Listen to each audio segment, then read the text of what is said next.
Oi, Moveres do nosso Brasil, tudo bom com vocês? Eu sou a Bruna e eu tenho o prazer de dividir mais uma vez a mesa com meu disruptivo amigo Pedrão. Então aí. Moveres, está na hora de se mover, então já deixa sua curtida nesse vídeo. Se você não está inscrito no canal, dá na hora de se inscrever. Hoje a gente vai falar sobre marketing e empreendedorismo. Então a gente trouxe, além de ser um especialista, um dos mais jovens e bem-sucedidos empreendedores do Brasil. Com vocês, Arthur Blight. Aí. Tudo bom, Arthur? Tudo bem, você? Obrigada por ter vindo. Imagina, Bom dia. Bom dia, cara. É um prazer estar com você aqui.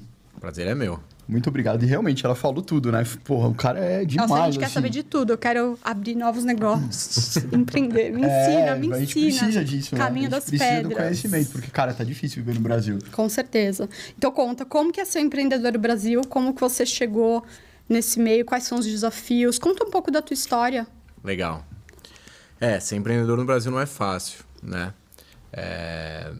E, bom, contar um pouco da minha história desde o início. Começando pelo começo. Exatamente. Eu estudei administração e marketing na SPM, né? E na época da faculdade eu arrumei um estágio no mercado financeiro, numa corretora de valores da Bolsa. Eu nem sabia o que era Bolsa, mas era perto da casa dos meus pais, onde eu morava na época, o escritório. Eu vi o anúncio lá de estágio no mural da faculdade. E acabei indo lá, me interessei, eles me contrataram. Eu fiquei 5 anos trabalhando no mercado financeiro, me formei.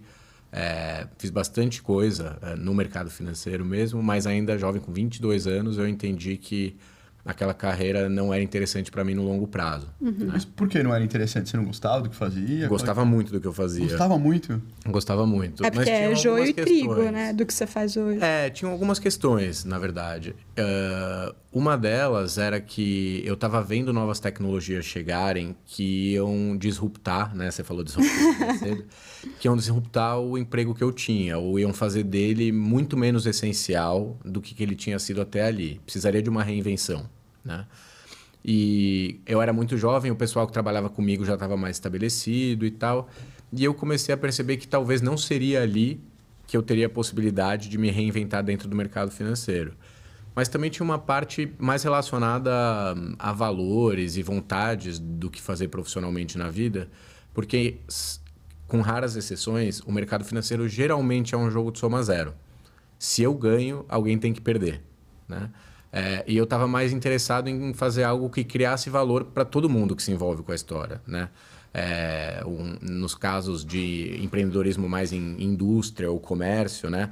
Você compra uma matéria-prima, agrega valor, as pessoas que agregam valor naquilo ganham uma parte, depois você vende para o consumidor final e tal, e se for uma coisa equilibrada, todo mundo ganha ali e ninguém perde, né? Então, eu tinha um pouco dessa reflexão, e aí esse momento de mudanças tecnológicas foi meio que o ponto de atenção que eu precisava para dar um passo para trás e falar, já tem uma parte aqui que é algo que me incomoda um pouco, mas enquanto você está lá ralando, ganhando dinheiro e tal, você nem para pensar e respirar, né? Mas foi isso que me fez parar. E, na verdade, a minha carreira como empreendedor começou muito mais por necessidade do que por vontade, né? Porque no mercado financeiro eu já tinha uma posição de relativo destaque ali na equipe com quem eu trabalhava, eu ganhava muito bem para alguém que tinha 22 anos de idade. E quando eu resolvi pedir as contas por conta desses fatores que eu dividi com vocês, eu comecei a procurar emprego em outros lugares, em outros setores, e o que estava aparecendo para mim eram recomeços quase que do zero, porque de fato eu era um cara muito jovem, que tinha feito só uma única coisa na vida, e se eu estava mudando de área, a galera estava me chamando para começar do zero.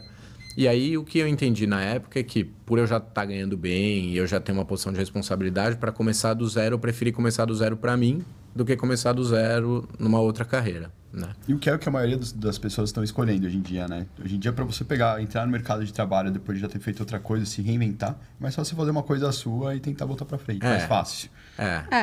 Parece mais intuitivo, eu diria. Exato. Para mim foi muito mais por uma certa falta de opção, assim, né? Então, eu acho que o empreendedorismo também vem muito disso. Ele vem muito de restrição. Soluções criativas vêm de restrições. Sim. Então, você se vê restrito ali, você acha uma forma criativa, né, de sair daquela restrição. Então, eu falei, puta, eu não quero esses empregos que estão me oferecendo, os salários são muito mais baixos do que eu ganhava, as responsabilidades são muito menores que as que eu tinha, vou começar um negócio, né? E aí comecei a jornada de procurar qual negócio eu começaria. Se você procurava responsabilidade, você encontrou, né? Porque quando a gente começa um negócio, a responsabilidade de absolutamente tudo é nossa. É uma coisa que... As expectativas são bem grandes também, que a gente... É bem impressionante. É uma parada que você não sabe quando você começa. Porque se você soubesse, você não começaria. Tipo assim, tem muita coisa que você não sabe que você não sabe. Sim. Então, todo dia é um dia de descoberta, de entender o que você precisa fazer e tal. E, assim, eu acho que empreender é muito difícil. Porque, assim, o legal de ter um trabalho das 9 às 5 é que alguém te fala o que você tem que fazer. Tipo, esse aqui é o seu objetivo. Quando você é empreendedor, não tem essa. Não tem hora, você vai ter não que procurar tem... tudo e você vai ter que saber de tudo, não interessa, se vira. Exatamente. E eu achei... Eu dei uma estudada, obviamente, em você. A gente tem que dar uma pesquisada. Tem que dar uma pesquisada. E eu vi uma entrevista tua falando sobre a tua empresa, a Livo, e contando a história dela. Eu queria que você contasse um pouco e eu achei extraordinário, porque você deu informações que eu nem sabia sobre existir um monopólio de óculos. Eu queria que você contasse sobre isso, porque eu achei muito bacana, assim. Realmente, meu marido também usa óculos, então... Ele tem essa questão de pagar caro nos óculos e tal, por querer usar da marca XPTO. É um absurdo, cara. Óculos é muito caro. Não, ainda mais lente de contato, né? Você usa... lente assim, é mais caro que o óculos, né? Então, conta um pouquinho disso. Conto. Então, legal, porque tem exatamente o gancho com a outra parte da história que eu tava contando, né? Eu tava desempregado e pensando em que negócio fazer, porque eu tinha decidido que eu ia abrir um negócio, mas não sabia qual. E aí, não relacionado a isso, eu queria trocar de óculos, porque no mercado financeiro eu usava um óculos de pessoas que trabalham no mercado financeiro. Quadradão. Exato. E coisa mais séria, né? Eu me considerava um cara descolado, eu falei, pô, esse óculos não me atende mais, né? Eu vou comprar um óculos novo. E fui lá numa loja famosa, né, do shopping Iguatemi, em São Paulo, para escolher um novo óculos, né? E chegando lá, eu me surpreendi com tudo, né? Eu já estava com o radar ligado porque eu estava procurando um negócio para fazer, mas realmente foi uma experiência de compra que ela era zero desenhada para alguém com o meu perfil. Eu entrei numa loja que é uma das mais famosas e mais tradicionais e veio me atender um senhor de jaleco. Né? Eu já sabia a marca do óculos que eu queria comprar, eu tinha visto ele num filme, já tinha uma relação com aquela marca e eu sabia mais daquele produto do que o vendedor que é para ser especializado naquilo. O cara às vezes é especializado no material que é feito e tudo, mas não faz ideia do que a marca prega, né? Exatamente. Para mim era uma escolha muito mais de atitude do que funcional, né? Então eu cheguei lá e, enfim, me deparei com essa situação e tal. E daí na hora que a marca já não era barata e na hora que o cara me fez o orçamento das lentes, eu tinha um problema de visão bem simples, 1 grau e tal. Veio um orçamento, uma fortuna. E eu falei pra ele, nossa, mas a lente que eu preciso, ela é tão cara assim? Ele falou, pô, você não vai comprar um óculos dessa marca e colocar uma lente tão simples, né? Falei, não, mas eu queria que você orçasse primeiro o que eu preciso. Depois, se você quiser, você me mostra as opções melhores e tal.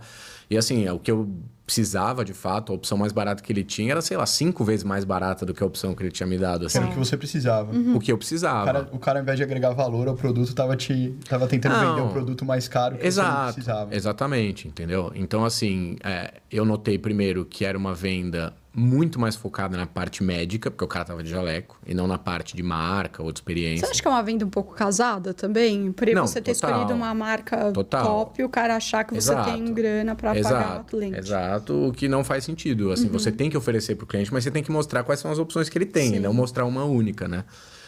E eu saí pensando nisso, assim, eu não comprei os óculos esse dia e eu falei, pô, tem alguma coisa errada, né? Sim. E aí fui pesquisar e foi nesse momento de pesquisa que eu descobri a história do monopólio, que você tem uma grande empresa italiana que é dona da maior parte do mercado, desde as indústrias até as varejistas, passando pelas marcas de óculos e tal. Que a gente tem uma falsa sensação de escolha quando a gente vai numa ótica, porque na verdade é quase tudo ali do mesmo grupo, sai da mesma fábrica. E os caras produzem onde, você sabe dizer? No mundo inteiro, mas especialmente na Ásia. Na China? Mas eles têm fábrica no Brasil, eles têm fábricas na Europa também e tal. E aí eu virei e falei, putz, deixa eu tentar entender quem já fez diferente, o que tem de diferente. Fora do Brasil, tinham algumas marcas muito legais nascendo de forma independente e distribuindo pela internet. Porque tinham casos de marcas que surgiram querendo fazer de forma independente, só que quando chegavam nas prateleiras das óticas, essas empresas muito grandes, são algumas poucas, mas tem uma em especial que é muito grande, elas faziam uma pressão enorme quando essas marcas independentes começavam a ir bem para os varejistas não distribuírem mais e tal. Eles usavam todo o seu poder e o seu tamanho para inibir essas histórias, né? E muitas vezes, quando não tinha muito para onde fugir, eles literalmente falavam para as lojas assim, ó, se você vender essa marca, eu não vou mais te dar o meu produto para você vender. E as óticas não tem como sobreviver sem vender, né, essas outras marcas.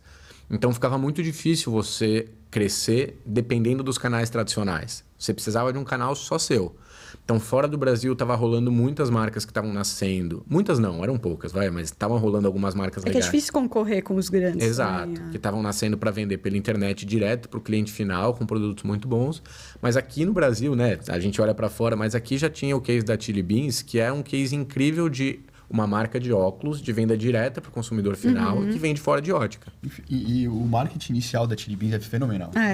Os caras fizeram bacana mesmo. Um nicho de público de uma forma excelente, assim. Exato. A ideia de eu acho também questão inclusiva também, o Caíto trouxe isso. Não, total, assim, muito visionário. E o grande ponto aqui foi que, de certa forma, eu cheguei numa resposta similar por um caminho diferente, mas o que ele entendeu é que, eu não quero vender óculos em ótica. E o que a gente entendeu também era isso, né? Eu estava mais preocupado em concorrer com as marcas mais premium, né? Sim. Então, a oferta da Livo, né, quando ela surgiu, ela era de vender um produto no nível de qualidade daquele caro que eu fui comprar da primeira vez, né? Sim. Só que, sendo uma marca própria, a gente desenvolvendo esse produto dentro de casa e vendendo direto pelo consumidor final, inicialmente na internet, que foi como a gente começou, mas depois em lojas, que eram todas lojas próprias, a gente conseguia vender o mesmo produto que é caríssimo nas óticas por um valor bem mais justo. O mesmo produto, diferente só por marca, mas com nível de qualidade absurdo, com design e tal. Então, produtos premium sendo vendidos por um valor que é relativamente acessível, né? Então, a Livo surgiu dessa minha experiência ruim e dessa minha vontade de empreender. E eu falei, tem um caminho aí, o mercado de óticas é grande, ele cresce, tem um espaço para uma marca que queira fazer isso, né? Você falou uma coisa que eu acho que existe muito nos Estados Unidos e Europa do pequeno fazer sentido. Porque aqui o cool é usar algo de marca. E lá fora não, assim, às vezes você usa uma coisa sem marca que também é bacana. Sim. E aí, às vezes até de melhor qualidade do que o que está vendendo, entendeu? Também é uma questão cultural isso. Eu acho que aqui, assim, a gente associa muito marca a logo, a gente associa muito marca à estampa. Sim. E não é necessariamente isso, né? A Livo tem uma marca super sólida. Tipo, a gente teve sucesso muito por conta da marca. E você não vê muito a marca sendo exposta. Tanto que uma vez saiu uma reportagem importante sobre a gente na Exame, que o título era... marca de óculos sem grife fatura tantos milhões e tal. E eu falei, sem grife? Né? Só porque a gente não estampa o logo né, de uma forma assim. Pelo contrário, a gente tem um mega posicionamento. É uma marca extremamente responsável do ponto de vista socioambiental, que faz uma comunicação inteligente, moderna. Mas por que você não consegue bater o olho no óculos e identificar de qual marca é? A gente isso que eu falei, é uma questão totalmente cultural do brasileiro. Às vezes você vai... A galera vai a primeira vez para os Estados Unidos, aí traz aquela blusinha da Abercrombie. Uau, o pessoal tá... E hoje em dia, construir essa narrativa da marca é muito mais importante do que você ter um logo propriamente dito. Exatamente. Camiseta, né? Exato. Exatamente. Isso é muito mais importante. E a qualidade, assim, como eu falei, essa marca é produzida, por Hering, cara. Exato. Assim, como pode, né? O pessoal não tem nem noção. A Livo nasceu como uma marca nativa digital. E eu acho que hoje em dia, né, as empresas... Quem não nasceu nativo digital está tentando virar, né? Mas a narrativa está na internet. Sim. Isso dá a possibilidade de você poder criar marcas sem necessariamente precisar tanto da parada do logo, né? Tanto do lance da publicidade, porque as pessoas conversam, vira uma comunidade ali, divulgam, fazem. Então, eu acho que a tendência é uma tendência devagar, ela não é rápida, mas eu acho que a tendência é que aconteça no Brasil esse comportamento que você vê lá fora. Sim. De pequenos conseguindo surgir, ter a sua voz na internet, montar suas comunidades e tal, e crescer, né, baseado nisso, mais do que necessariamente em uma força muito grande de mídia ou de canal. Não, mas eu acho fenomenal isso, de você montar a sua narrativa e montar a sua persona e realmente conseguir ir se inserindo no mercado pela internet. A internet é um divisor de águas, né? Para qualquer pessoa. O marketing, por sinal, era um antes da internet e é completamente Total. outro. A gente nem aplica mais as mesmas regras, né? Sim. É outra construção. Você falou sobre comunidade. Você teve que fazer um estudo das pessoas que você queria alcançar? Ou essa comunidade foi se formando depois que você fez a marca? Eu Tô falando perfil. Novo. Eu era muito novo. E, assim, muitas das coisas que eu fiz na época, né? Na época eu não era um especialista em marketing. Sim. Então, foram feitas de forma intuitiva. Quem tinha dor ali, todo bom negócio resolve a dor de alguém, né? Ele vira um grandíssimo negócio quando essa dor vale para muita gente e tal. Sim. Mas a dor que eu comecei resolvendo era uma dor pessoal. Eu fui comprar um óculos, eu tive uma experiência ruim, eu quis fazer uma parada para resolver um problema que eu tinha sentido. Então, eu não mapeei quem era a persona ali. A persona era eu. Um jovem que se achava descolado e que queria uma marca de óculos bacana, mas não queria gastar os olhos da cara com isso, né? Esse virou nosso slogan depois. Óculos de design não precisam custar os olhos da cara. Porra, ótimo. Ótimo, excelente. Muito bom, né? Isso é uma coisa que tá fazendo cada vez mais, né? A gente vê o que a gente gasta nossa grana, é isso que a gente tem que fazer quando, no caso, vai para o negócio. A gente vê no que a gente tá colocando nosso dinheiro e fala, pô, tá faltando esse espaço, esse produto nesse espaço aqui. Exato, Essa é uma forma bem boa, assim, de você começar algo, né? Que é você entender uma dor pessoal que você tem, de algo que acontece no seu dia a dia e tentar resolver, né? Se vira um bom negócio ou não é outra história, mas né, é uma forma legal de começar. Arthur, você falou sobre o marketing digital. Você acha que ainda existe mercado para se anunciar em panfletos, jornais, afim de forma física, ou você acha que o mundo vai se tornar totalmente digital? Eu sei que esse é o futuro. Sim. Não necessariamente, assim. Eu não tenho certeza se esse é o futuro. Eu vejo pelos jornais, eles estão cada vez menos efetivos. Né? Sem dúvida, mas assim... Revistas eletrônicas. Eu hoje sou diretor de marketing da CRM Bônus, que é uma empresa de software para varejo. A gente ajuda né, varejistas e, na verdade, vários tipos de negócio a venderem mais. E a gente tem uma estratégia de comunicação que passa por marketing offline também. A gente faz bastante media out of home em relógios. O Ale, que é nosso fundador, vai direto no Pânico. A gente é anunciante do Domingão do Hulk. Então, assim, o importante é você desenhar uma jornada que acompanhe quem você quer atingir, aonde aquela pessoa está. Então, assim, a gente não parou de assistir TV, a gente assiste menos, mas a gente não parou de assistir TV, a gente não parou de ouvir rádio. Talvez a gente escute pelo YouTube agora, em vez de sintonizar no carro, mas a gente escuta, né? A gente não parou de ver outdoor e de andar de carro pela cidade e tal. Então, eu acho que no passado, a internet trouxe uma possibilidade da gente medir as coisas de uma forma muito mais precisa. Então, eu acho que a mudança passa por... Você tem que ter uma razão muito mais clara e uma defesa para fazer essas coisas que são mais difíceis de medir. Você tem que ter na tua estratégia muita clareza do porquê que você vai fazer isso. Porque é caro e porque você não consegue medir com tanta precisão quanto você faz na internet. Hoje em dia que tudo é custo por aquisição de cliente, você trabalhar pela internet é muito mais barato do que você imprimir alguma coisa e mandar distribuir também, né? Depende. Você acha que não? Eu acho que não. Dependendo do setor que você atua e do cliente que você precisa adquirir, às vezes os canais digitais são muito mais caros do que os canais tradicionais. É que você está falando, também depende do tipo de, como você falou, comunidade que você quer alcançar. Eu vejo pelo escritório, trabalhar com leilão, por exemplo. Às vezes a pessoa vê um anúncio nosso no jornal, porque é uma pessoa mais velha, que tem um poder aquisitivo, que lê jornal. Que gosta porque do isso papel, também faz diferença. Que gosta de papel. Do papel, né? E vê um anúncio, entendeu? Então faz diferença. Sim. Não, o próprio caso da Livo, tá? A gente nasceu só como e-commerce. Então, a gente investia bastante em mídia digital. Daí, a gente foi e abriu como teste uma loja física temporária, na Rua Oscar Freire, né? E, super funcionou. No final, eu como empreendedor, estava saindo do mesmo bolso. O aluguel e o time que trabalhava na loja versus o investimento em mídia. Eu estava vendo que na internet estavam vindo X novos clientes por mês e na loja estavam vindo 6 vezes mais. Na loja mais? Do que pela internet com um custo parecido. Então, o meu custo de aquisição de cliente na loja do Oscar Freire era mais barato do que na internet. Isso em 2014. Tá? Nossa. Então, assim... Em 2014 era assim, preço de banana as coisas. Hoje em dia hoje em dia mas qual que é o lance? Comprar óculos pela internet não é a coisa mais fácil do mundo. Verdade. É verdade. Então, para minha situação ali, necessário o custo de aquisição de coisas físicas ainda era mais barato naquela época e tal. Se você faz uma boa jornada que você consegue medir e tal, você vai saber que, na verdade, beleza, o cara tá comprando no Oscar Freire, ou a mulher tá comprando no Oscar Freire, só que ela viu na internet antes o anúncio. Então, as coisas são complementares também. Sim. É difícil. Quem vier aqui te falar que uma coisa é melhor que a outra e tal, pode ter uma opinião, mas difícil, ou pode ser algo para a situação que aquela pessoa vive, como eu tô contando aqui, Sim. né?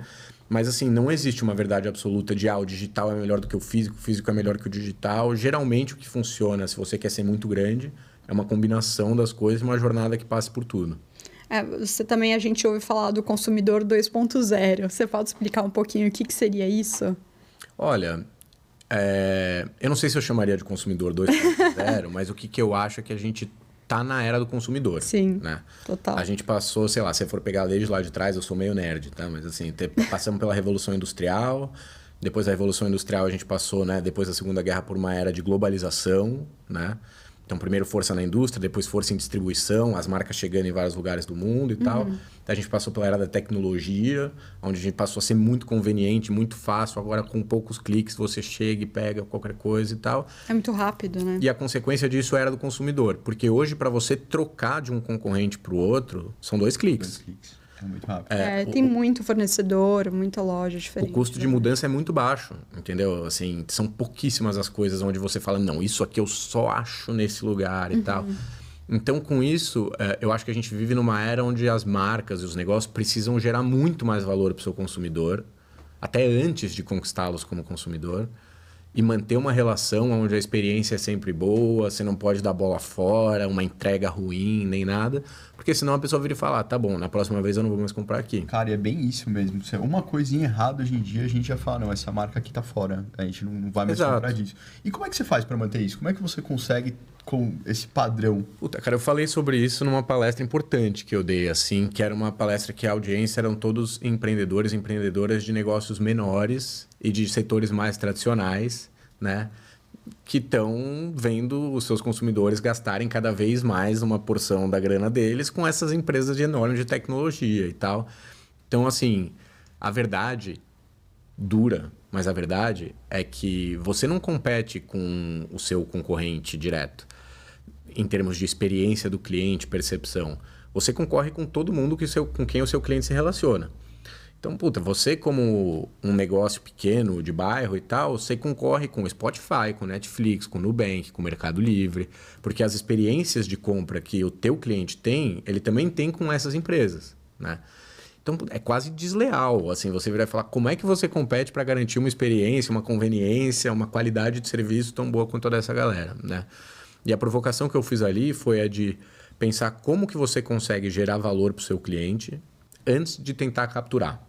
Tipo, inverter um pouco a lógica. Antes o lance era mais assim, você tem que fazer o que faz para vender, daí você faz um mega pós-venda, faz a fidelização e tal. Então, aqui no caso, hoje eu sinto que você precisa criar alguma coisa antes de valor para a pessoa se engajar com a tua marca. Tem um diferencial mesmo. Então, no caso, sei lá, de uma marca de acessórios de viagem, né? Você pode criar uma porrada de conteúdo de viagem, dicas, lugares para as pessoas se hospedar, divulgar isso em redes sociais, em e-mail, sem a pessoa ainda nem ter comprado nada sua, você já está gerando valor para ela. Sim. Na hora que ela for comprar, é provável que ela se lembre daquele canal com o qual ela engaja, que ela segue no Instagram e tal. Então, esse é só um exemplo, né? Criar um conteúdo diferenciado a mais que esteja ligado à marca para gerar valor. Tem que expandir um pouco o seu universo para mais do que o seu produto. Acho que dessa forma você também cria uma história entre consumidor e a marca. Exatamente, uma relação, a história de comunidade que eu falei antes, tal. As pessoas precisam ter algum tipo de vínculo emocional com você, porque o funcional é muito difícil de se manter hoje em dia.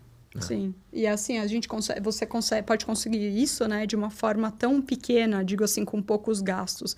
Às vezes você comprar uma roupa e ela vem com um cheirinho que você gosta, esse tipo tem de marca detalhe. baseada nisso, né? Não, é sério. Tem uma marca gigantesca, vou falar, Lely Blanc, ela é famosa pelo aroma que tem na loja dela, então assim, quando você compra uma peça que vem com esse aroma dentro, assim, e é uma marca, tô falando de uma marca gigantesca, Sim. né? Para os homens é tipo cheirinho de carro novo. De Porsche, no caso. Nossa, aí é chique demais. Não, assim, vou ser um pouco técnico aqui, mas acho que vai ter valor, tá? Sim. no marketing, é muito tradicional, tem um conceito dos 4 P's do marketing, né? Que é preço, praça, promoção e produto. Então, é a sua estratégia de precificação. Praça tem a ver com distribuição, aonde você vende, se é pela internet, ponto físico e tal. Promoção são suas campanhas, né, de divulgação. E produto, né, obviamente, o que você vende, quais são os diferenciais do seu produto, né? E quando eu estudei marketing na faculdade, você meio que tinha que elencar em qual desses quadrantes você se diferencia de verdade, porque é muito difícil você ser muito bom nos 4. Tipo, você provavelmente não vai conseguir ter um produto mega diferenciado se a sua estratégia de preço for a mais agressiva possível. Provavelmente vai ser mais commodity. Né? Você tem as empresas de bebida, por exemplo, Ambev. É uma estratégia mega de distribuição. É impossível competir com eles em praça e tal. Quando fala estratégia de preço agressiva, é assim, a gente tenta diminuir o máximo possível o preço para vender pelo preço, não pela marca. Exatamente. Tal. Mas o que eu tenho notado, assim, né, em conversas, às vezes em cursos ou palestras, uma coisa que eu já falei é que os 4 P's estão meio que virando condicionais. Você tem que ter um mínimo de diferenciação neles 4 e estão dando lugar para algo que eu estou chamando de PX, que é o propósito e a experiência do cliente. Então, isso que você trouxe tem a ver com a experiência do cliente, o cheirinho, a coisa, a relação. Faz totalmente diferença como consumidora. E o lance do propósito tem a ver com o que você, como negócio e marca, representa em termos de valores. Né? O trabalho de marca ele é um trabalho de exclusão, por natureza. Né? Você escolhe uma parada que você quer comunicar, um jeito que você quer agir, e você vai agradar pessoas que se identificam com aquilo e talvez não agrade pessoas que não se identificam com aquilo. Isso não quer dizer que você só vende para quem você agrada. Né? O iFood, por exemplo. Eles têm uma escolha muito clara de comunicação, que é para a galera millennial, geração Z, falam muito de meme, usam linguajar super jovem e tal. Eu tava com meu pai outro dia, ele recebeu um push, que era, sei lá, acho que... barriga vazia não faz revolução, descansa militante, pede aqui um iPhone, alguma coisa assim, que pro meu pai precisava de uma tradução do que era aquilo, entendeu? Mas é uma escolha deliberada do iFood de fazer uma comunicação exclusiva. Ele exclui algumas pessoas, mas inclui para quem né, é direcionada aquela comunicação dele. Então, por isso assim, que eu entendo que os 4 P's hoje, eles estão dando lugar para propósito, que tem a ver com posicionamento, quais são os valores, a bandeira que você levanta, e experiência do cliente, que é essa, tem que ser impecável, porque senão teu custo de mudança é muito baixo, você troca para o próximo. Sim, sempre quando você fala de experiência do cliente impecável, para mim vem a disrupção que foi a Apple, que, como eles começaram a fazer uma embalagem diferenciada, Sim. Coisas assim que antes a gente via bem menos, né? Os caras são um exemplo para todo mundo. Assim. Verdade. O Steve Jobs ele mudou como faz o próprio marketing pessoal da marca, né? Ele, antes a gente fazia aqueles PowerPoint gigantescos e tal. Ele mudou até o modo como a gente faz PowerPoint. Então, você falou isso, a Apple acabou virando um estilo de vida. Porque a americana, assim, as lojas são muito diferentes de tudo. Tem árvore no meio da loja, assim, é muito diferente do padrão americano. A Apple é um case bom que vocês trazem, obviamente, né? Uma das maiores empresas do mundo.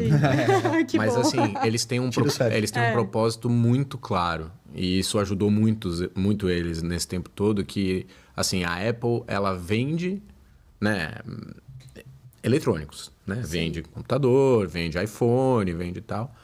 Como ela vende, né, tem a ver com... a gente faz produtos que são maravilhosos, muito bem desenhados, que tem uma experiência do usuário, né? Que são feito de uma forma muito pensada para o humano estar integrado ali com os equipamentos e tal. Mas o porquê que ela faz, que é o propósito, que até hoje é o que leva a Apple para frente de verdade, ela desafia o status quo. Que é isso que você falou. Entendeu? Tipo, eu vou mudar o jeito que a gente faz a apresentação. Eu vou mudar o jeito que você se relaciona com uma música. Sim. Eu vou... E você pega, tipo, materiais... Semana passada eu estava no Web Summit, que é um evento importante que teve de inovação e tecnologia no Rio. E o Brian Collins, que é um cara bem bom, assim, de um estúdio de marketing e design, ele falou sobre um jantar que ele teve com o Steve Jobs, onde o Steve Jobs falou para ele, olha, os produtos da Apple, eles têm que ser insanamente maravilhosos. Sim, e são mesmo. Eu sou super fã. Então, para ele, quando ele vira e fala assim, eu vou fazer um produto para música, ele não quer saber o que tem no mercado que ele pode melhorar um pouco. Ele quer desafiar o status quo. Quebrar tudo que estava antes e colocar uma coisa nova. Então, você, quando compra um produto da Apple, mesmo que involuntariamente, você não está pagando pelo hardware, pelo software, você está comprando a tua pequena parte de desafiar o status quo. Cara, que doideira, eu nunca tinha pensado nisso, eu nunca tinha chegado nesse ponto de análise da marca. É fenomenal. E as pessoas isso, pagam o que for para ter. Porque vira uma coisa que é parte da personalidade dela, né? É esse tipo de narrativa, esse tipo de coisa. É isso que eu tô contando aqui, nada é racional 100% meu, tá? Não, na internet tem um vídeo muito bom de um cara chamado Simon Sinek, que ele apresenta o conceito de Golden Circle, né? Do círculo dourado, que é isso. Para você tentar identificar o propósito da sua empresa. Então, na parte de fora tem o quê, na parte do meio tem o como e na parte do meio tem o porquê. E ele fala justamente desse case da Apple que eu trouxe aqui. Então, é um vídeo legal para a galera assistir se quiser. Pô, é bacana mesmo ver isso. E o que eu acho interessante é que, assim, por exemplo, você viu uma necessidade que tinha no mercado e foi lá e preencheu, conseguiu preencher essa necessidade. Só que nem a Apple, ela cria necessidades e, tipo, faz a pessoa ter uma nova necessidade, que nem, ninguém precisava de um iPod. Sim. Né? A gente tinha o Walkman, que é aquela coisa gigantesca que colocava na cintura nos anos 80. E os caras refazem, né? O jeito que a gente vê a música, que a gente vê o jeito que a gente usa as coisas. Sim. Cara, é o que a gente estava conversando um pouco antes aqui, né? A gente estava conversando, o celular mudou o jeito que a gente vive. Total. Não é mais a mesma coisa, né? Total. Isso é muito louco. Tem um conceito da galera de inovação, startup e tal, que eles gostam de falar se a sua empresa ela é uma empresa aspirina ou se ela é uma empresa vitamina. A aspirina resolve uma dor. Então, geralmente são negócios talvez menos revolucionários, porque é uma coisa que já está meio latente no mercado e você vai lá e incrementa uma coisa na vida da pessoa e melhora. Né? E tem os negócios vitamina, que eles te dão um benefício emocional, uma parada nova que às vezes você nem sabia que você precisava. Os negócios vitamina, eles são mais difíceis de pegar. Só que se eles pegam, é uma porrada, entendeu? Sim. Porque você, adicionou uma camada nova que a sociedade nem conhecia, até todo o mercado correr atrás e conseguir chegar onde você chegou. Você já deu uma mega largada na frente e tal. Então, são negócios mais raros e de mais risco. Muito mais risco, né? Então, a Apple quase se ferrou várias vezes durante a sua trajetória e tal. Mas, de fato, puxaram ali em determinado momento, teve uma virada e tal. Então, mas eles não necessariamente saíam para resolver uma dor que estava latente, assim. Eles enxergavam nuances e depois traziam, de fato, uma revolução. E que muito louco, né? A gente está conversando da Apple aqui, que ele hoje tem um marketing fenomenal. E quando eles quase quebraram, foi muito por causa do marketing mal feito também. Por não saber a faixa de preço de colocar o produto, de não saber se comparar com o mercado atual. Tanto que o Steve Jobs chegou a sair da Apple. Os caras cortaram ele porque estava indo tão mal. O lançamento ele ficou um tempo fora e depois voltou. É uma história bonita. Cara, até a Apple tem dificuldades no seu percurso. Imagina como é que é para empreender. Eu fico imaginando assim como é que você está fazendo. Porque... eu acho que uma coisa que é pouco falada do empreendedorismo é que a maior parte do tempo é horroroso, né? A galera geralmente vai dar palestra, vai falar, parece que nem eu tô aqui falando, a gente dando risada e falando da história de sucesso e tal, mas a maior parte dos dias são terríveis, né? A galera reclama de trabalhar... Desculpa, a galera reclama de trabalhar de 9 às 5, mas o empreendedor tem que trabalhar das 8 às 10 da noite, né? Para mim é uma questão menos até relacionada à carga, assim, de trabalho, mas é uma montanha-russa emocional. E você chega lá todo dia tendo que resolver problemas que você nem sabe que você não sabe. Você tem que arranjar um gás do nada também, né? Também de automotivação e tal. Você lidera pessoas, né? Eu comecei a liderar times muito jovem. Quando eu tinha, 25, 26 anos de idade, tinha 70 pessoas na Livro. Caramba! Então, como é que eu... com 25 anos de idade, vou ter, experiência, sabedoria para lidar e garantir que 70, 60 pessoas estão felizes. Cara, tem que ter culhões, desculpa a palavra, mas você tem que estar Eu não chamaria de culhões, porque mulheres também empreendem e vão muito bem, mas assim, tem que ter estômago. Tem que ter estômago. É verdade. É uma palavra melhor do que culhões, estômago é melhor. A gente fala um pouco sobre tecnologia. Você acha que a inteligência artificial vai ajudar os empreendedores de alguma forma? Como? Eu acho que sim, já me ajuda pra caramba. Assim, tá te ajudando? Você tá conseguindo usar legal? Sim, eu sou usuário pago do ChatGPT-4. Falam que a diferença é de você conversar com um cara que não sabe nada para um PhD, né? Pra pagar o negócio. Não. Assim, a versão não paga, ela também é muito boa, mas eu me interesso pelas paradas e tal. E assim, de fato, é uma ferramenta que eu tô usando quase que diariamente. Porque é uma mega mão na roda. Primeiro eu vou falar de como eu tenho certeza que ajuda hoje, mas eu tenho um pouco de medo do futuro também. Mas assim, por exemplo, se a gente vai vir aqui e vocês precisam fazer uma introdução. Pô, você pode literalmente gravar um áudio, pedir para transcrever o áudio e pedir para o chat GPT revisar e falar, faz isso de um jeito que fique mais animado e engajador para minha audiência, e ele vai te mandar um texto revisado. Então, assim, eu estou usando diretamente no meu dia a dia para me ajudar. Mas inteligência artificial está aí há um tempão. O que mudou agora é que tem uma interface muito boa para o usuário final, que somos nós, né? A gente poder interagir com esse negócio. Mas eu acho que tem sempre vai ajudar do ponto de vista profissional. Né? Mas eu tenho um pouco de uma curiosidade / ansiedade / um pouco de receio, porque a gente é limitado como humano. A gente não consegue entender exponencialmente aonde essa história vai, se desenvolve. Então, um paralelo interessante é com os algoritmos das redes sociais. Tipo, a galera que criou não sabe direito o que está na caixa preta hoje, o que mostra, o que não mostra e tal, porque o negócio vai se alimentando sozinho, é uma inteligência artificial, né? E começa a agir de uma forma que você nem tem capacidade de compreender, né? Tem um filme muito bom que está no YouTube, chamado AlphaGo. AlphaGo? AlphaGo. Go é um jogo oriental, é tipo o que eles consideram um xadrez oriental, e é a história de jogadores de Go jogando contra um robô que a DeepMind, na época, estava desenvolvendo para jogar esse jogo, que as combinações são muito maiores que as de xadrez. Então, é um jogo muito mais fluido e muito mais difícil para um computador aprender. E é bem assustador o que acontece ali, entendeu? Então, assim, a gente pode olhar de qualquer forma. Eu estou usando porque me ajuda e tal, mas eu acho que é um ponto de atenção e que, sei lá, não sei nem quem que tem que ficar de olho nisso, mas alguém tem que. Você falando isso, eu fico pensando aqui, cara, copywriter tá ferrado, né? O cara que faz copy, hoje em dia...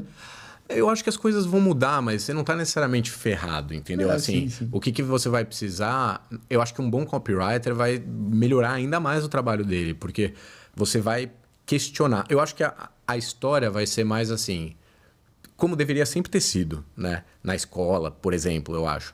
Vai virar um lance de vai ganhar quem souber perguntar melhor. E não quem souber responder melhor, entendeu? Hoje a gente precisa de muita resposta. Os caras, hoje em dia, você cria um script para fazer perguntas base para você conseguir um conteúdo melhor da própria inteligência artificial. É script, como é que eles falam mesmo? Prompt, exatamente, essa é a palavra. Cara, é demais isso, né? Quem sabe perguntar melhor vai ter... Tipo, até agora, você saber português vai te dar uma...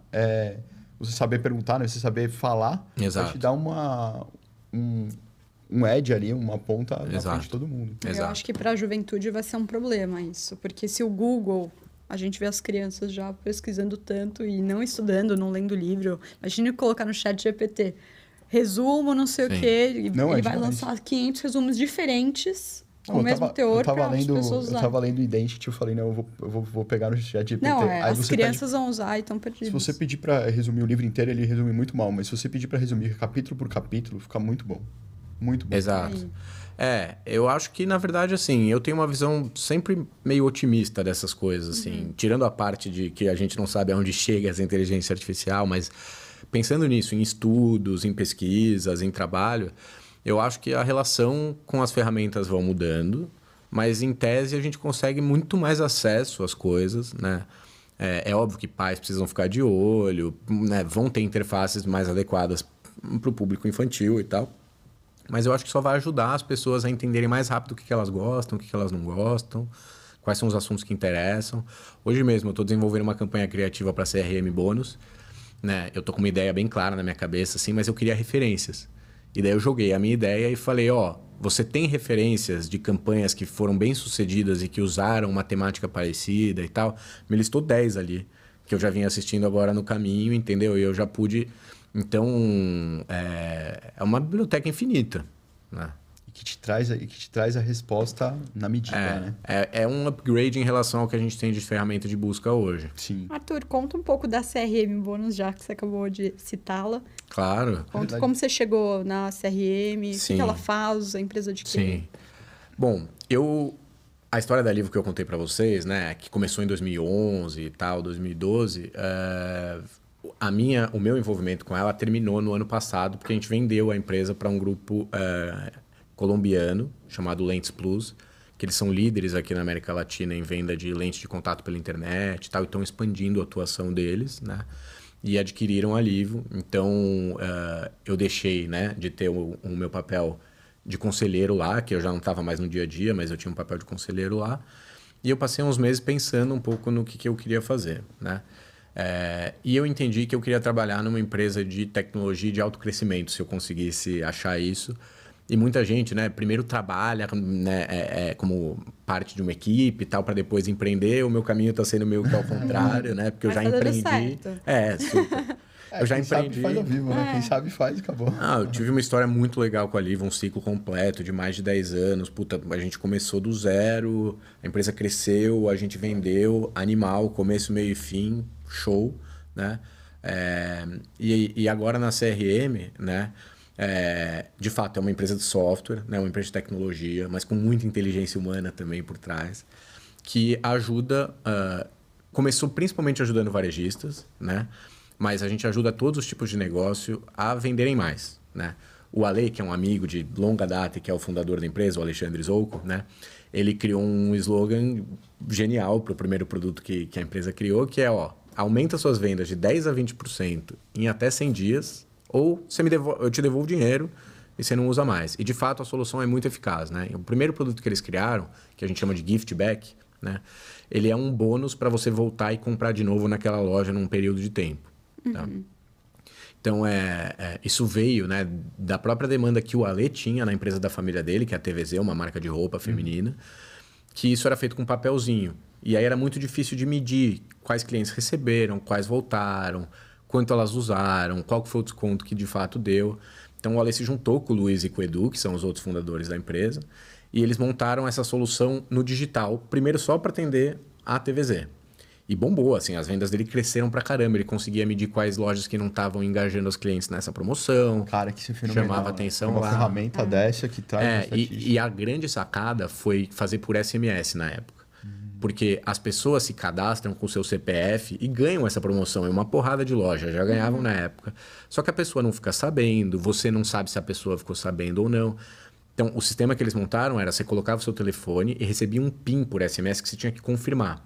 Então, você sabia tanto que aquele telefone era de fato daquela pessoa, quanto que aquela pessoa estava engajada já na campanha. E daí depois você mandava um lembrete, olha, você tem esse bônus para usar em tal loja, volta lá para usar e tal. Então, foi um sucesso. E muito rápido eles escalaram para muitas lojas. Hoje, já a empresa tem 5 anos, ela cresceu muito nos últimos 3, já são mais de 2.000 marcas parceiras e 30 mil lojas que têm essa solução contratada, né? Caralho. E de lá para cá, enfim, no finalzinho de 2021, eles receberam um aporte grande de fundos líderes do mundo, do SoftBank, da Riverwood, IGA, Volpe Capital, de 280 milhões de reais, para seguir expandindo.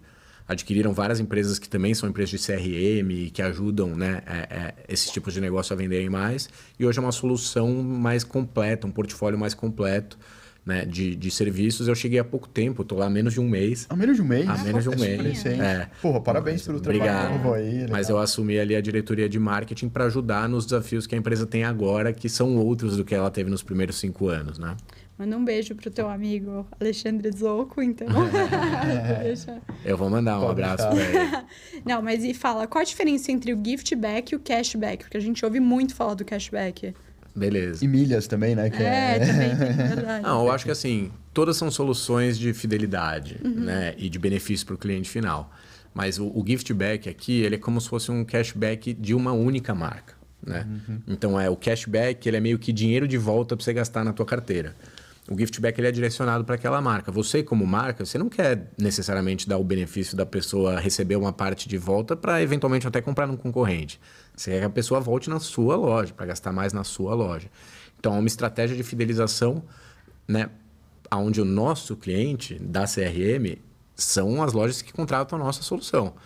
Então, a gente quer ajudar todo mundo. E todo mundo ganha, na verdade. Porque o cliente compra com mais desconto, né, e para a loja Ele só vai voltar na loja que ele gostou, porque ele não vai só porque ele ganhou um desconto voltar num lugar que ele não gostou. Então ele volta para comprar numa loja que ele gostou, mais rápido do que ele voltaria sem o desconto, com mais desconto do que ele teria se ele não se cadastrasse.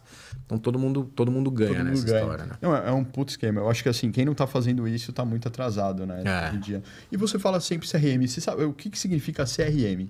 Cara, CRM é uma sigla chique em inglês, que é Customer or Client Relationship Management. Tá?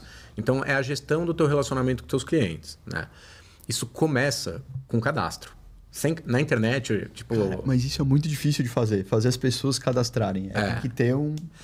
Essa é uma das grandes sacadas que a CRM Bônus teve, que é virar e falar assim, você quer ganhar R$250 de bônus para sua próxima compra? Quero. Aí todo mundo quer. Eu preciso do teu telefone, entendeu? Se um vendedor chega aí do nada e vira e fala assim, eu preciso só fazer o teu cadastro aqui... Quer fazer um cartão?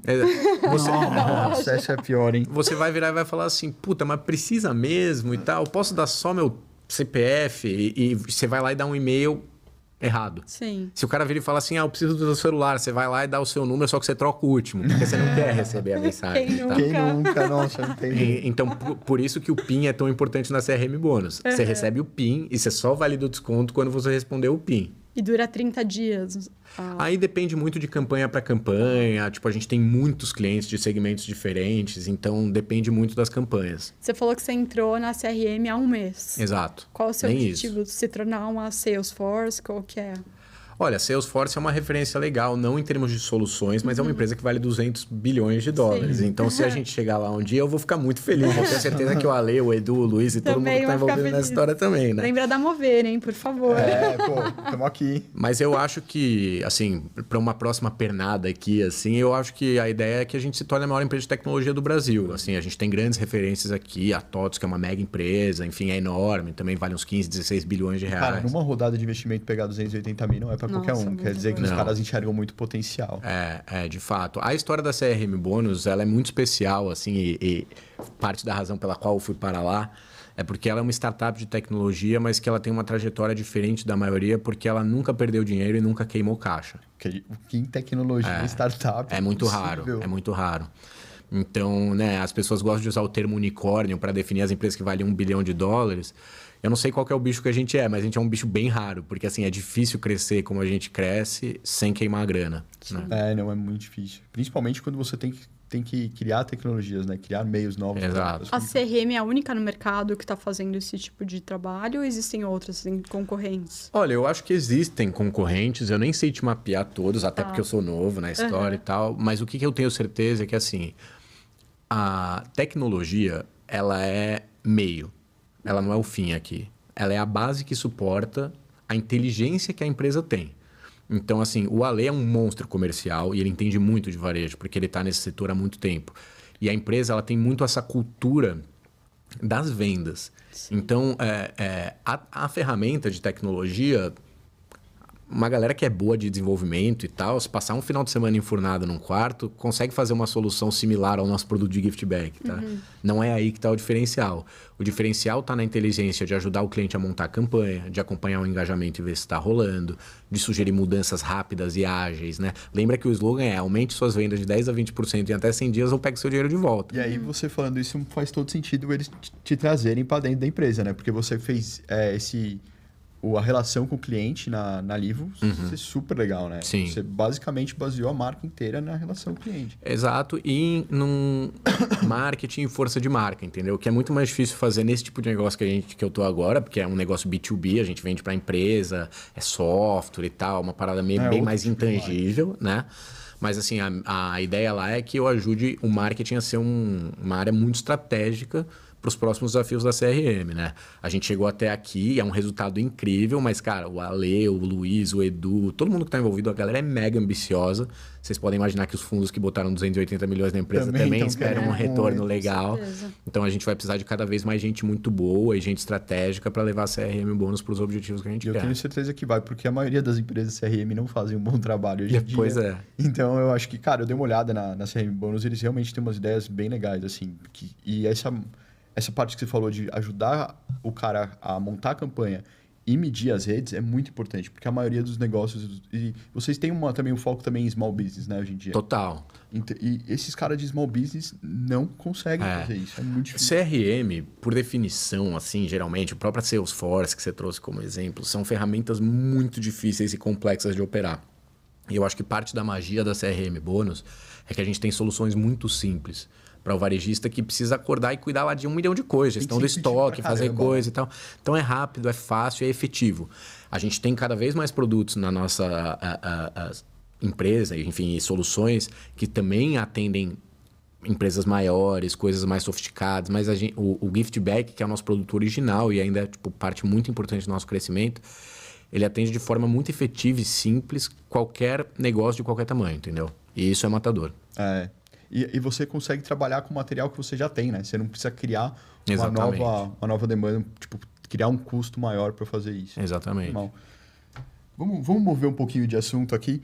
E você também teve outra empresa, né? Tive. Como é que era essa empresa aí? Essa foi a Além. Além. E eu falei dela aqui já, eu só não a identifiquei. Mas quando eu estava dizendo naquela hora que a gente estava falando da era do consumidor... Sobre das viagens. Exato. A Além foi uma marca que eu comecei no finalzinho de 2018, começo de 2019, eu deixei o dia a dia da Livro. Passei o bastão para o Caco, que é um amigão, sócio querido e que virou, né, o nosso líder na Livro depois que eu deixei o dia a dia lá, né? E eu peguei todos os aprendizados que eu tive com a Livro e falei, quero começar um novo negócio que usa a mesma lógica da Livro. Você não cansa de sofrer, né? Esse negócio atrás de negócio, eu quero mais, tá louco? Mas eu tinha já tido alguns desses aprendizados e, né, uma parte deles era assim, olha, eu preciso criar um negócio que gera valor para o cliente antes de eu tentar extrair valor dele. Eu queria muito trabalhar com turismo e viagem, porque eu sou apaixonado por viagem. Então, trabalhar com alguma coisa que você, né, tem muita paixão por facilita, né? Porque o dia a dia já é difícil, né? E um outro lance que chamou muito a minha atenção é que, assim como eu identifiquei esse gap de valor nos óculos na época que eu comecei a Livro, ficou bem claro que tinha um gap de valor também em acessórios de viagem, né? Você tem marcas que são caríssimas, de malas, especialmente de malas, né? Que foi o primeiro produto que a gente lançou, e marcas que são mais de combate de preço, mas no meio do caminho você não tem muita coisa. Então eu falei, se eu montar uma marca que tem a mesma lógica da Livro, começa com e-commerce, com uma loja própria e vende direto para o consumidor final, eu consigo ter malas do padrão dessas marcas caríssimas e vender por uma fração do preço que elas vendem, né?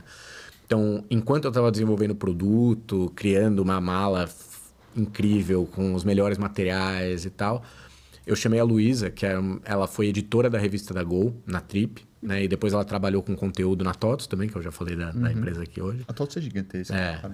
E para ela ser minha cofundadora e para ser meio que a nossa editora-chefe para a gente fazer muito conteúdo de viagem. Então, antes até de falar que a gente era uma marca de acessórios de viagem, a gente já lançou nossos canais em redes sociais, blog e tal, para fazer conteúdo de viagem. Nossa, que fenomenal. Já plantou a ideia. Exato. E quando a gente lançou a marca, de fato, né, foram alguns meses depois, foi em dezembro de 2019, a gente já tinha uma comunidade. Clientes e tal, mas a sua aflição, ela se materializou, porque... Porque no final de 2019 ali estava E a pandemia? 4 meses depois, foi o que acabou fazendo com que a Além não andasse para frente, né? Ficou muito difícil vender mala, né? Ninguém podia viajar. Exato. Mas agora você conseguiu, e até insensível. Eles conseguiram retornar ou não? Não, o que a gente fez na Além, assim, foi uma decisão deliberada minha, né, que era fundadora da empresa, de vender o estoque que a gente tinha e não seguir com o projeto. Porque tinham muitas incertezas. Já a incerteza de empreender já é difícil o suficiente. Sim. Mas ali, assim, o dólar na pandemia foi de 3,5 para 6. E a gente importava o produto. Não tinha logística. A gente não sabia quanto tempo aquilo ia durar e tal. Então, foi uma decisão até de saúde mental. Eu virei e falei, não... Isso aqui vai dar muito problema. Pode dar certo? Pode dar certo. Mas, assim, eu quero essa bucha e essa incerteza e instabilidade... por tanto tempo mais, adicionada já a camada de complexidade que é empreender, né? Então, foi uma decisão bem consciente ali de encerrar o negócio das malas. A gente teve uma tentativa muito legal de virar uma empresa de software e conteúdo para turismo. Ela deu certo, mas era um modelo de negócio errado. Então, assim, mais sobre isso. Como assim era um modelo de negócio errado? O que a gente fez? E não é tão fácil de explicar, mas eu vou tentar, tá? Por favor. Como a gente criava muito conteúdo desde o início, né? E as pessoas amavam o conteúdo que a gente criou. Quando a gente parou de vender malas, a gente não tinha mais o que vender. E eu virei e falei, vamos tentar vender conteúdo. né? A gente faz isso muito bem.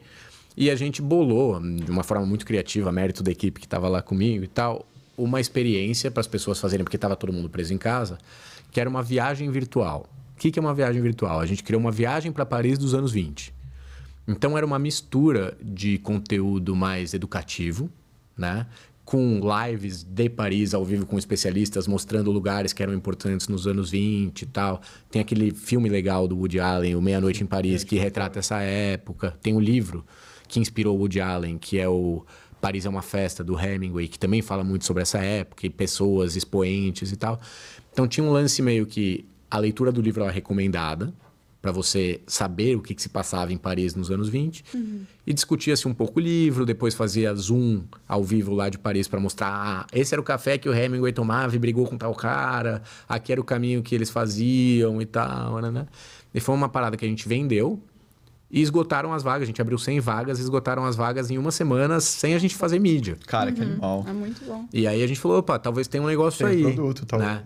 E a gente começou a montar uma plataforma. O negócio que a gente identificou que poderia ter ali, mais do que a gente só fazer conteúdo para vender, foi montar uma plataforma para que outros criadores de conteúdo também pudessem fazer isso. Alimentando. Mas especificamente para viagem. Sim. Então explicando de uma forma muito simples. Opa, bati no microfone aqui. Não, fica tranquilo. Era como se fosse uma Hotmart, mas focada para mais entretenimento e com uma roupagem... uma experiência do usuário que tinha a ver com como é que seria se eu fosse viajar pela internet, né? E a gente tinha umas provocações interessantes, que era, por que em vez de assistir um Netflix hoje, você não vai pra Turquia? Cara, amanhã vai ter 300 pessoas roubando essa ideia. Não, mas não tem problema. Já não deu certo. Não deu certo, mas você vai ver. Mas é uma ideia, Não, é um negócio muito legal, muito inovador, que ele é super inclusivo, porque, eu sou privilegiado, cara, eu viajo bastante, mas tem um monte de gente que não pode viajar, não pode conhecer e tal, então... É uma ideia realmente incrível. Eu me apaixonei por ela, tanto que eu persegui ela de uma forma com bastante afinco. A gente teve mais de 10 mil pessoas que usaram a plataforma para viajar virtualmente. 10 mil. Mas era um negócio difícil de parar de pé economicamente falando, porque, para você fazer live, streaming de qualidade... Você não reverter o ingresso. Não, é um custo muito alto. Tá. Né? Para você fazer streaming de qualidade que você mesmo faz, custa muito. Para manter a tecnologia ali e uma plataforma incrível, custa muito. E as pessoas não estavam dispostas a pagar tanto assim para viajar pela internet, né? Sim. Então, como a gente acabou não achando um modelo de negócio, eu já tinha um pouco de experiência para virar e falar, opa, não é porque é legal que faz sentido como negócio. Tem muita gente que não sabe a hora de parar, né? E acaba se endividando, acaba ferrando com a vida por causa do negócio. Mas você estava falando disso e o metaverso, o NFT, como é que é isso? Cara, esse é um assunto que dá para entrar profundamente se quiser, mas eu não acho que a gente vai ter tempo para fazer isso hoje. Mas, dá uma palhinha aí, mostra a ponta do iceberg aí. Não, cara, assim... Eu tive um tempo, né, entre o final da LEM, a venda da Livo e agora a minha entrada na CRM Bônus, assim, mais ou menos um ano, se for arredondar aí. E eu tive bastante tempo de estudar. E uma das coisas que eu estudei foi isso, né? Foi a Web3, cripto, NFTs, metaverso e tal. E eu acho que, assim, o conceito disso, ele é muito legal. Que ele é fazer com que... eliminar os intermediários da internet. E fazer com que as pessoas possam confiar umas nas outras na internet sem conhecer.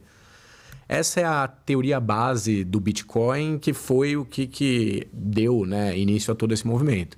Que é, eu preciso mandar dinheiro para você, eu não te conheço, como é que eu sei que você não vai me roubar e tal? A gente paga banco hoje para ele fazer isso. Você manda para o banco manda para você, então o banco é o intermediário, né? A ideia do Bitcoin era tirar esse intermediário e garantir de uma forma segura que a gente pudesse fazer isso, mesmo sem conhecer ou confiar na pessoa que está do outro lado. Tudo que veio depois, meio que veio em cima desse conceito, e eu acho que isso é muito interessante. O blockchain fez uma diferença, né? Porque você conseguia ter transações seguras e coisas seguras. Exato, o Bitcoin é montado em cima de uma infraestrutura de blockchain, assim como as NFTs e outras criptomoedas, né? Que partem dessa lógica. É uma forma segura de você transacionar digitalmente. Cara, só uma curiosidade. Eu não sei se você já viu, mas o Bitcoin, desde que está funcionando, ele nunca teve um erro. Nunca teve um erro. Já o banco tem milhares. Exato. Então, assim, eu acho que como conceito, ele é demais. Mas, assim, se você for pegar até conceitualmente como conceito, comunismo também faz sentido, mas na prática não funciona, né? Então, assim, eu acho que está em aberto para entender como que blockchain, cripto, metaverso, NFTs e tal vão se incorporar na sociedade. Já tem um monte de caso de uso onde isso acontece e tal, mas eu acho que teve um pequeno momento ali que coincidiu com a pandemia também e que a gente estava muito focado na nossa vida digital, aonde se entendeu que essa era a próxima fronteira da internet. E eu acho que a gente ainda não tem clareza para entender se é isso aí mesmo, entendeu? E agora, com esse crescimento bizarro da inteligência artificial, eu acho que a galera meio que tirou a atenção disso.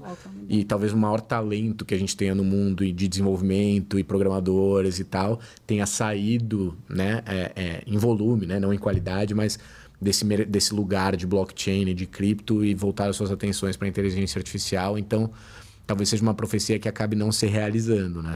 Eu acho que vai demorar um pouco mais. Eu acho que a gente não tem nem hardware para isso ainda, para ficar legal para todo mundo, sabe? Porque, assim, você precisa de um computador. Não é acessível. Não é tão acessível. Mas o que eu acho mais legal, assim, é essas coisas. Por exemplo, você compra uma coisa no metaverso com NFT e você recebe em casa. Eu acho isso fenomenal. Você já tem alguma perspectiva de alguma coisa, assim? De como trabalhar com essas tecnologias? Cara, assim... O que eu acho é que a gente faz isso de uma forma menos imersiva o tempo todo. Você compra pelo Instagram. Isso também é metaverso, cara. É verdade. Você compra online. Isso também é metaverso, também é um ambiente digital. Eu acho que teve uma confusão grande sobre metaverso ser necessariamente uma realidade aumentada, uma realidade virtual. Com um boneco, um jogo e tal. Realmente, e eu não necessariamente concordo com isso, né?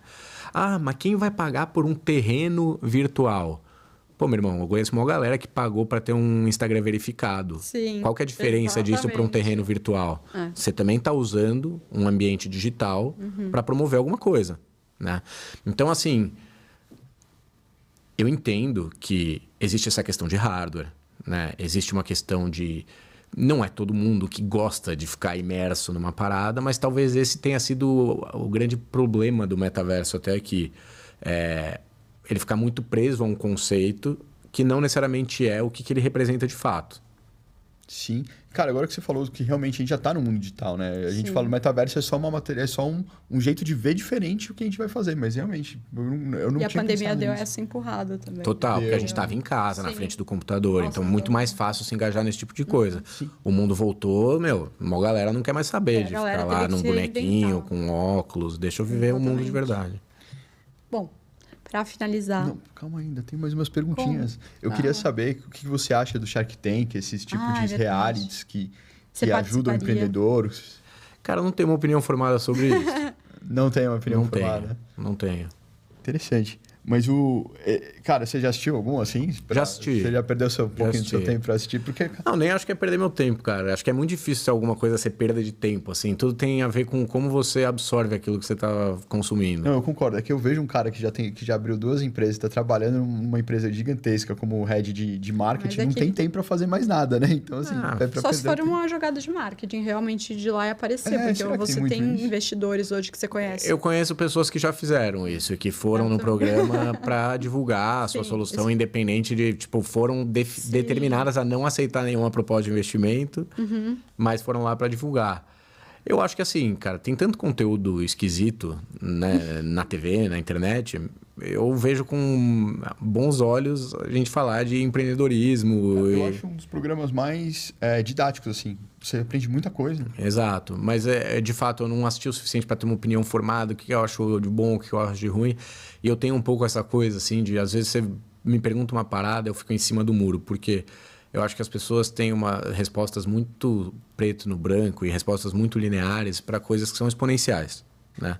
Então, Shark Tank é bom ou ruim? Sei lá, cara. Para um monte de gente pode ser muito bom, para algumas pessoas pode não ser tão bom e tal, né? Eu acho que deve agregar mais do que menos, né? Mas eu não tenho muito para compartilhar sobre, assim. Talvez o modelo que a gente veja ali dos tubarões, né? Que o cara é super agressivo e tal, talvez não reflita totalmente a realidade, exatamente como as coisas acontecem, como os negócios acontecem.